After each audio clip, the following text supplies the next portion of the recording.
Bonjour, on se retrouve aujourd'hui pour la recette de la chantilly mascarpone. Je vous l'avais déjà fait mais elle a eu un problème audio donc je vous la refais en bonne qualité. Il faudra 30 centilitres de crème liquide entière, 30% de matière grasse, 150 g de mascarpone, 50 g de sucre glace et une gousse de vanille.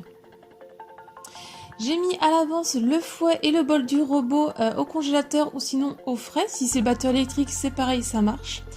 Et je viens donc verser ma crème liquide qui est aussi bien froide, qui sort tout juste du frigo, dans le fond de mon plat. J'y ajoute le mascarpone. Et donc je vais commencer au début à mélanger à la toute petite vitesse. Ça va commencer à former des petites bulles d'air, donc c'est important les bulles d'air pour obtenir une chantilly bien ferme. Je fais ça pendant environ 1 minute, ensuite je passe à la vitesse supérieure. Ça va me faire encore un tout petit peu plus de bulles d'air. Et au fur et à mesure, j'augmente pour aller jusqu'à la pleine vitesse. Donc vous allez voir qu'elle va créer de plus en plus de bulles d'air et elle va aussi commencer à s'épaissir.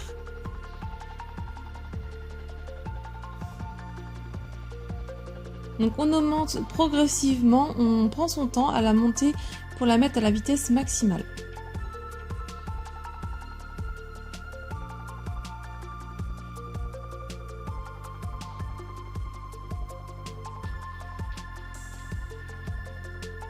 Et ensuite, quand je la mélange à pleine vitesse, je vais laisser pendant plusieurs minutes jusqu'à ce que j'obtienne une chantilly bien ferme.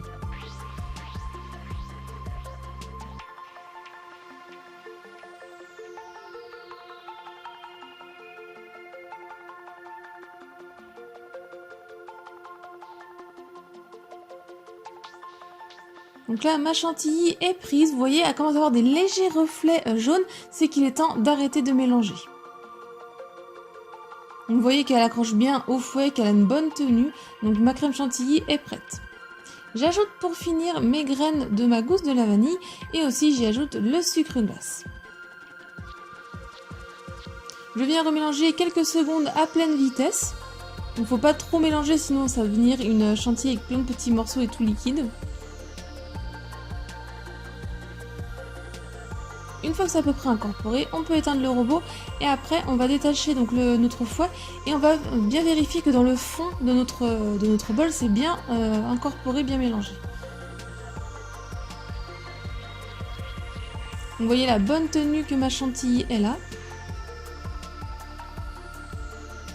Ensuite pour ma part, moi je vais venir les mettre dans une verrine. Donc j'ai pris une poche à douille avec une douille qui est cannelée.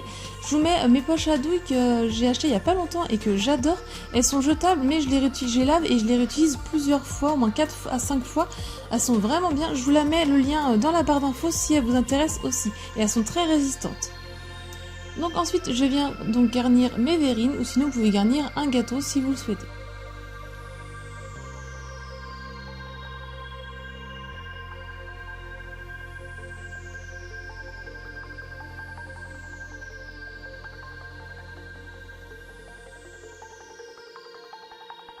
Et voilà, mes chantilly mascarpone est prête à déguster.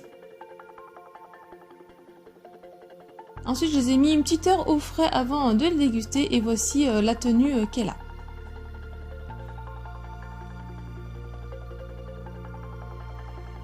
La recette est terminée, j'espère que ça vous a plu de savoir comment bien réussir sa chantilly mascarpone. Si c'est le cas, mettez un j'aime, laissez-moi un petit commentaire pour me dire ce que vous en avez pensé. Partagez-la un maximum autour de vous. Si vous la reproduisez, n'hésitez surtout pas à montrer vos photos. Venez aussi me rejoindre sur mes réseaux sociaux. Si ce n'est pas encore fait, pensez à vous abonner et activer la petite cloche pour ne pas louper mes prochaines recettes. Si vous voulez d'autres recettes, je vous laisse cliquer sur le côté. Et moi, je vous dis à très vite. Bye!